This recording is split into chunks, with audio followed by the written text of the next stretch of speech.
Friend, class 10th computer application online classes की इस series में आज हम देखेंगे चैप्टर 3 इंट्रोडक्शन टू HTML का डे 6, जिसमें हम पढ़ेंगे logical tags style tag. In fact पिछले वीडियो लेक्चर में हम स्टाइल टैग्स का पहला पार्ट पढ़ चुके हैं। बेसिकली दो तरह के स्टाइल टैग्स HTML लैंग्वेज में होते हैं, physical tags style tags and logical tags style tags. So previous video lecture में हम फिजिकल टैग्स स्टाइल टैग्स पढ़ चुके हैं, like bold, italic, underline and typewriter tags. Here in this video we will talk about the logical text style tags, means what are the logical text style tags and what are the difference between logic and physical text style tags. So all about the meaning of logical text style tags are under in this video we will discuss in briefly, so it is an easy method. Okay, so first of all we will talk about the meaning of logical text style tags. So logical text style tags are used to indicate to the visually impaired that describe a specific meaning for browser. देखिए, वैसे तो हम logical text style tag भी use कर सकते हैं और physical text style भी यूज़ कर सकते हैं। दोनों का काम कुछ हद तक सिमिलर होता है, बट थोड़ा सा डिफरेंस ये है। देखिए, ये जो है क्या इंडिकेट करते हैं, विजुअली इम्पेयर्ड बनाते हैं ये, ठीक है। That describe a specific meaning for web browser. Web browser के लिए इनका जो मीनिंग है कुछ अलग होता है। यहाँ पर पहले हम थोड़ा सा कंपैरिजन देख लेते हैं फिजिकल टैग्स और लॉजिकल टैग्स स्टाइल टैग के बीच में। देखिए, हम फिजिकल टैग्स में बोल्ड टैग यूज़ करते हैं, यहाँ पर अपना कंटेंट रखते हैं, बोल्ड टैग को क्लोज कर देते हैं। ये फिजिकल टैग्स स्टाइल टैग है। यही काम हम लॉजिकल टैग्स स्टाइल से भी कर सकते हैं। अब फिजिकल टैग्स स्टाइल टैग का क्या काम होता है? ये काम होता है किसी वर्ड को हाईलाइट करने के लिए, केवल हाईलाइट करने के लिए। लेकिन हमारा जो ब्राउज़र होता है, हाईलाइट करने के लिए, हाईलाइट अगर आपको करना है किसी वर्ड को, किसी सेंटेंस को, किसी पैराग्राफ को, तो वहाँ पर आप physical tags style tag use कर सकते हैं, जिसका ब्राउज़र के लिए कोई मीनिंग नहीं होता। ब्राउज़र सिंपली उसको एक प्लेन टेक्स्ट की तरह ट्रीट करता है, एक नॉर्मल टेक्स्ट की तरह ट्रीट करता है। उसके लिए कोई स्पेशल मीनिंग्स नहीं होता है फिजिकल टेक्स्ट स्टाइल का। बट हियर अगर आप लॉजिकल टेक्स्ट स्टाइल टैग के थ्रू किसी वर्ड को हाईलाइट करना चाहते हैं, इसका मतलब आप उसको एम्फसाइज कर रहे हैं, फोर्स कर रहे हैं, फोर्स करने के लिए। और उनका ब्राउज़र के लिए उनका मीनिंग अलग होता है, क्योंकि ब्राउज़र लॉजिकल टेक्स्ट स्टाइल को ही सपोर्ट करते हैं, फिजिकल को सपोर्ट ही नहीं करते हैं। वो एकदम नॉर्मल टेक्स्ट की तरह ट्रीट करेंगे सारे फिजिकल टेक्स्ट स्टाइल टैग्स को। तो ये थोड़ा सा डिफरेंस है। लेकिन आप दोनों में से अगर बोल्ड करना है तो आप जो है फिजिकल टेक्स्ट स्टाइल टैग की मदद से भी कर सकते हैं और लॉजिकल की मदद से भी कर सकते हैं। So now here we will talk about types of logical text style tags. Types of logical style tags are as follows. First one, EM, that stand for emphasize, indicate that characters should be emphasized in same way, typically displayed in italic form. Emphasize tag जो है आपका logical style tag है, वो जो indicate करता है, जो दर्शाता है कि जो भी टैग्स एम्फसाइज टैग के अंदर रखे जाएंगे, ब्राउज़र उनको एम्फसाइज कर देगा और टिपिकली वो डिस्प्ले होंगे किस फॉर्म में? इटैलिक फॉर्म में। अब क्वेश्चन ये बनता है कि फिजिकल टैक्स स्टाइल जो है इटैलिक टैग, उससे भी तो हम इटैलियाइज कर सकते हैं किसी टैक्स को, तो एम्फसाइज टैग का क्या ज़रूरत है? ज़रूरत है। अगर मैंने पहले ही बताया था कि अगर आप इटैलिक टैग यूज़ करते हैं तो ब्राउज़र के लिए उसका कोई स्पेशल मीनिंग नहीं है, वो एज ए नॉर्मल टैक्स की तरह उसे ट्रीट करेगा। बट अगर आप एम्फसाइज टैग यूज़ करते हैं, एम्फसाइज टैग के थ्रू आप किसी टैग्स को, किसी शॉर्ट सेगमेंट को इटालियाइज करेंगे, तो उसका मीनिंग जो है ब्राउज़र के लिए अलग होगा, क्योंकि ब्राउज़र उसको सपोर्ट करते हैं। ये थोड़ा सा डिफरेंस है। बाकी आप एम्फेसाइज से भी करा सकते हो इटैलिक, और इटैलिक टैग से भी करा सकते हो। Next tag is strong tag. It is indicate character more emphasize than em, typically displayed in bold. अब देखिए इटैलिक से तो एम्फेसाइज हो रहा है, और स्ट्रॉन्ग से वो और ज्यादा एम्फेसाइज होगा, उसका जो है और ज्यादा उस पर जो फोकस किया जाएगा। ठीक है।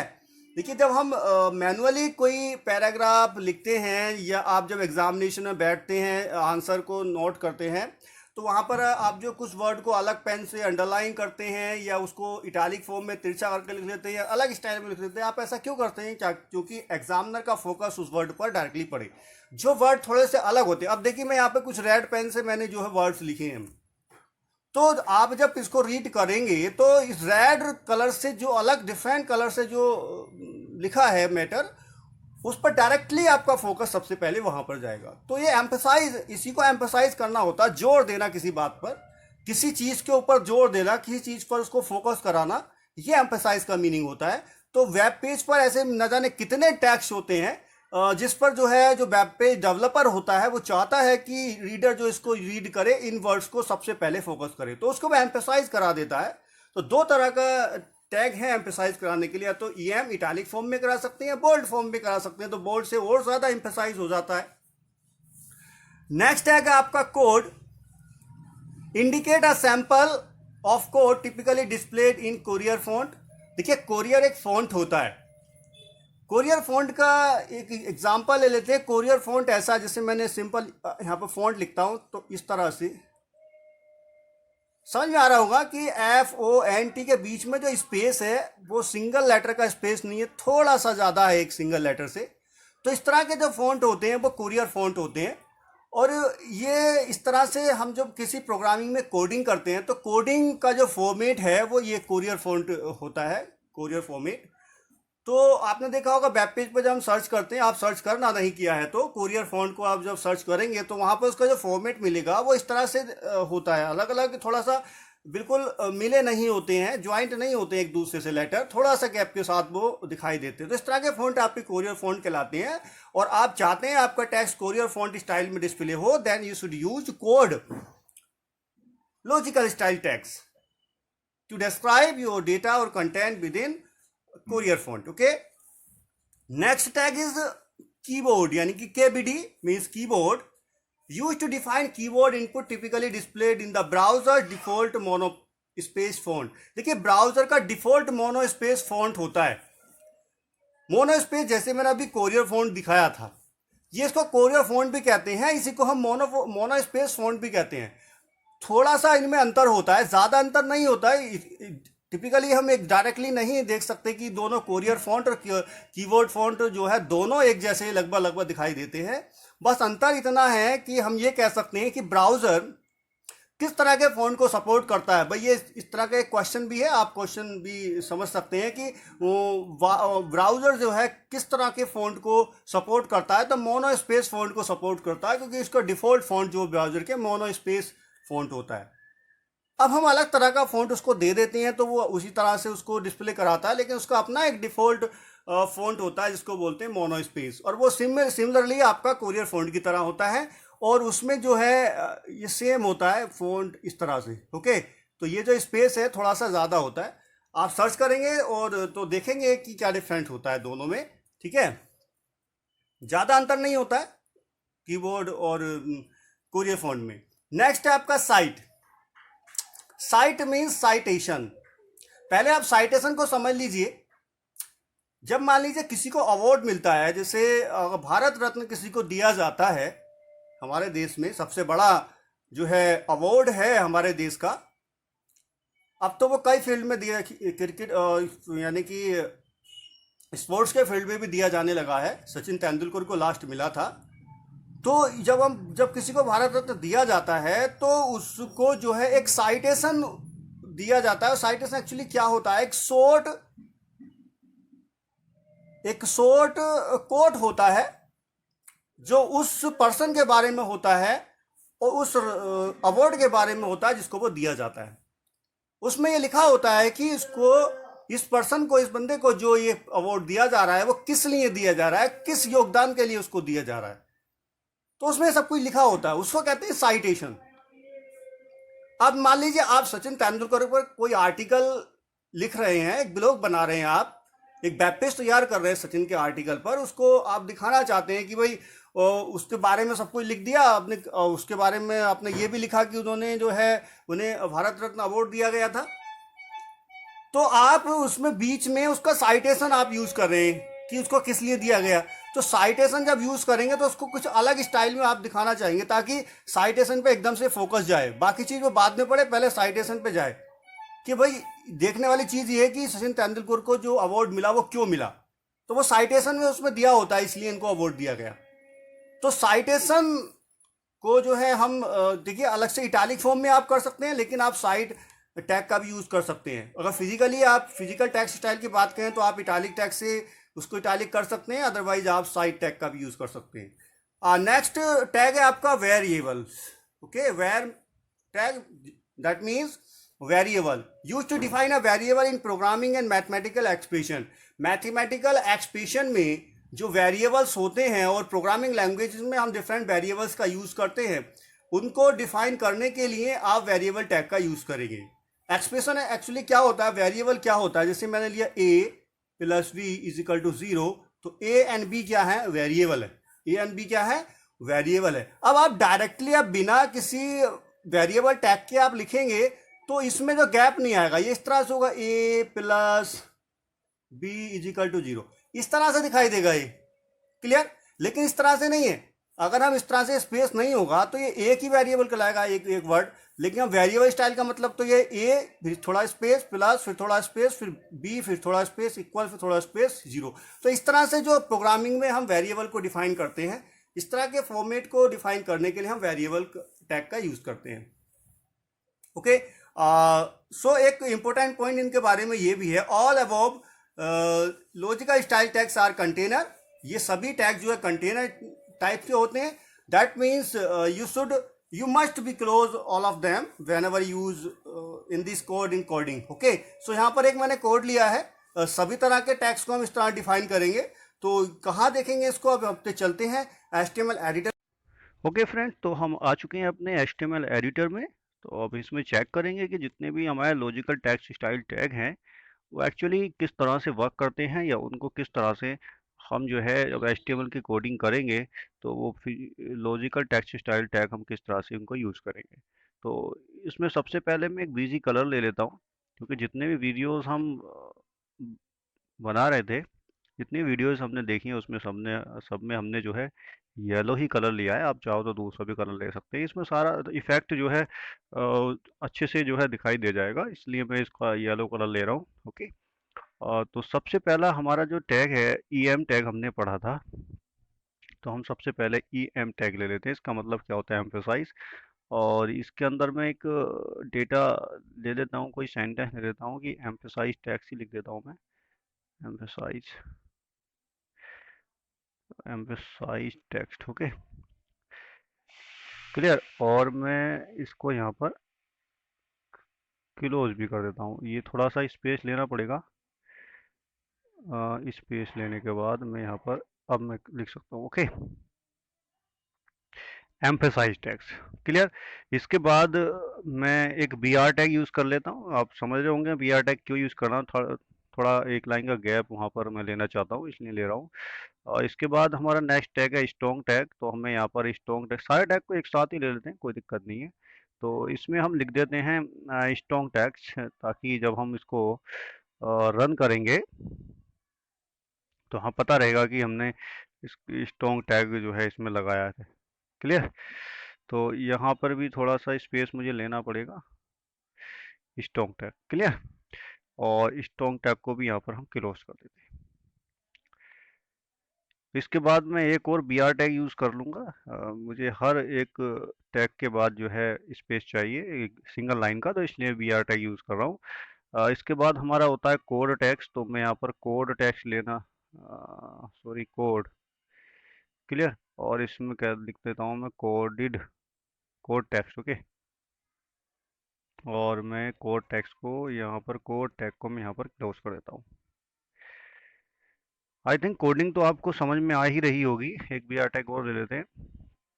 काफ़ी प्रैक्टिकल हो चुके हैं तो अब धीरे धीरे आपको कोडिंग जो अच्छे से समझ आने ही लगी होगी। ठीक है, तो ये कोड टेक्स्ट ले लिया मैंने। इसके बाद हमने ले लेते हैं साइड टेक्स्ट। चलिए साइड टेक्स्ट, अब हम फिलहाल इतने ही टैग्स हम यूज़ कर लेते हैं, स्क्रीन छोटी है तो इसकी वजह से कुछ सारे टैग एक साथ नहीं आएंगे, तो इसके बाद हम बाकी टैग को यूज़ करेंगे। ठीक, तो देखिए यहाँ पर एक बात का ध्यान रखें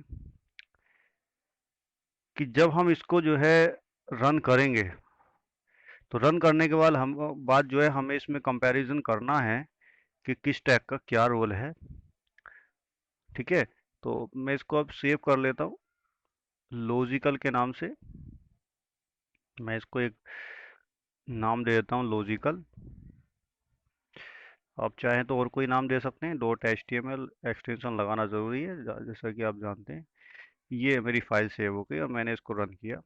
देखिए अब यहाँ पर हम तीन टैग यूज़ किए थे। फर्स्ट टैग है हमारा एम्फेसाइज टैग, जिसको हमने एम से डिफाइन करते हैं शॉर्ट में उसको। तो एम्फेसाइज टैग्स का मतलब ये, इसमें emphasize tags EM tag use किया हुआ होगा हमने। तो अब यहाँ से आप देख सकते हो कि एम्फेसाइज टैग्स के थ्रू हम जो है किसी भी टैग सेगमेंट को इटैलियाइज कर सकते हैं। क्लियर। दूसरा टैग हमने यूज़ किया था स्ट्रॉन्ग टैग। स्ट्रॉन्ग टैग से जो है ज़्यादा एम्फेसाइज से भी ज़्यादा एम्फेसाइज जो है किया जाता है, किसी टैक्स को फोर्स किया जाता है, जोर दिया जाता है। ये टिपिकली बोल्ड में डिस्प्ले होते हैं, जैसा कि उसमें बताया गया था थ्योरी में। इसके बाद कोड टेक्स्ट। देखिए कोड टेक्स्ट में इनमें देखिए कितना अंतर है। तो ये कोड टेक्स्ट है, हम जब प्रोग्रामिंग करते हैं उसका एक डिफ़ॉल्ट कोड होता है, उसकी एक डिफ़ॉल्ट टेक्स्ट स्टाइल होता है, उसको हम कोड टेक्स्ट बोलते हैं। तो कोड टेक्स्ट इसी तरह से होते हैं। ठीक है, तो ये कोड टेक्स्ट हो गया। अब हम यहाँ पर इसके बाद हम यूज़ कर लेते हैं keyboard tags. Okay, keyboard tags यानी कि केबीडी टैग हम यहाँ पर यूज़ कर सकते हैं। KBD tags, KBD. अब देखिए केबीडी में इसमें क्या अंतर है। केबीडी टेक्स्ट, ये चीज़ समझने वाली बात है, क्योंकि दो टैग जो होते हैं ना एक जैसे काम करते हैं, तो उसमें कंफ्यूज हो जाते हैं हम कि कौन सा टैग क्या काम कर रहा है। Again same this and run this. अब देखिए कोड टेक्स्ट लिखा है, नीचे केबीडी टेक्स्ट लिखा है, दोनों में क्या डिफरेंस है। कोई डिफरेंस नजर आ रहा है? कुछ भी डिफरेंस नजर नहीं आ रहा है। Both are same. Clear, both are same. लेकिन अंतर क्या है, इसको हम डिफरेंशिएट करेंगे तो अंतर सिर्फ इतना ही है कि ये जो केबीडी जो टेक्स्ट होता है, कीबोर्ड टेक्स्ट, कीबोर्ड से जो इनपुट करते हैं हम टेक्स्ट को, उसका जो स्टाइल होता है वो डिफॉल्ट मोनोस्पेस फॉन्ट हो कहलाते हैं, जो ब्राउज़र उसको सपोर्ट करता है। ब्राउज़र के जो टेक्स्ट होते हैं, ब्राउज़र जो डिफ़ॉल्ट मोनोस्पेस फॉन्ट को सपोर्ट करता है। तो अगर आप चाहते हैं वेब पेज पर जो है आपका जो टेक्स्ट दिखाई दे रहे हैं वो डिफ़ॉल्ट मोनोस्पेस फॉन्ट में दिखाई दे, तो आप केवडी टैग का यूज़ कर सकते हैं। क्लियर। अब हम देख लेते हैं एक वेरिएबल लगा करके देख लेते हैं वेरिएबल्स का किससे कंपैरिजन होता है। तो वेरिएबल टैग हम यूज़ कर लेते हैं। वेरिएबल का भी देख लेते हैं, VAR वेरिएबल, और यहाँ पर लिख देते हैं वेरिएबल, सॉरी, वेरिएबल टैग,